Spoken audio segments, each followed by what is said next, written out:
الساعات اللي جاية هي اللي هتحدد مصير المنطقة. جاهز تسمع؟ خلينا نقول الوضع دلوقتي ازاي. مصنع ألمونيوم ومجمع مهاشر اللي اتضرب امبارح اتضرب تاني النهارده. ولحد دلوقتي أمريكا وإسرائيل بيضغطوا على إيران إنهم يضربوا اقتصادها.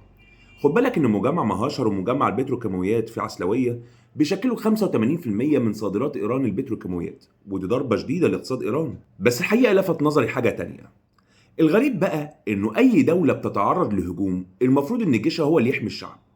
مطلوب من الشعب انه يلتف حوالين قياداته، لكن ما ينفعش باي طريقه ان ايران تقول للشعب روحوا اقف عند محطات الطاقه اللي هتتضرب، لان ده حقيقي تصرف رخيص جدا، لكنه تصرف طبيعي من جماعات وميليشيات. مفيش دوله تحاول تتاجر بشعبها بالطريقه دي. بس هو ليه ايران اصلا عملت كده؟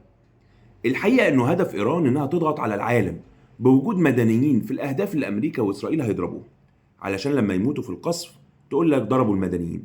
خد بالك بقى من حاجه مهمه جدا. ايران تقدر ترد بضربه استراتيجيه تضعف الكيان، انها تضرب له خط انابيب البترول في اذربيجان اللي بتدي لاسرائيل 70% من احتياجاتها، بدل ما يوجه ضرباته للخليج، لان ضربات الخليج من الواضح انها ما بتقلقش الامريكان، والا كان وقف الحرب في ساعتها. لكن ايران ما تقدرش تعمل ده. ضرب ايران للخليج هو نوع من انواع توسيع الصراع.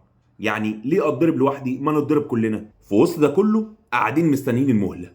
ترامب كان ادى مهله يوم الثلاث الساعه 8، وساعتها هيضرب كل حاجه موجوده في ايران. يعني قدامنا كده كام ساعه، لان بتوقيت القاهره 8 دي حوالي الساعه 2 او 3 بالليل.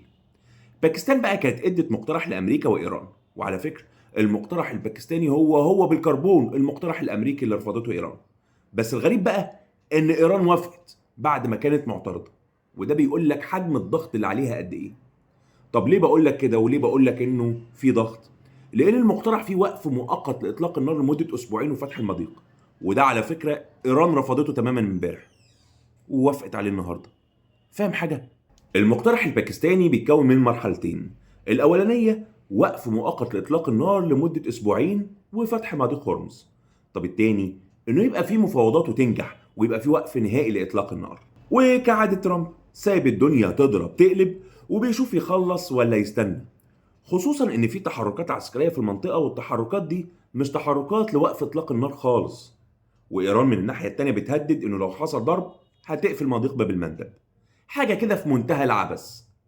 طبعا كلنا بنتمنى ان الحرب دي تخلص. اكتب لي رايك في الكومنتات وقول لي هيحصل اتفاق ولا حرب.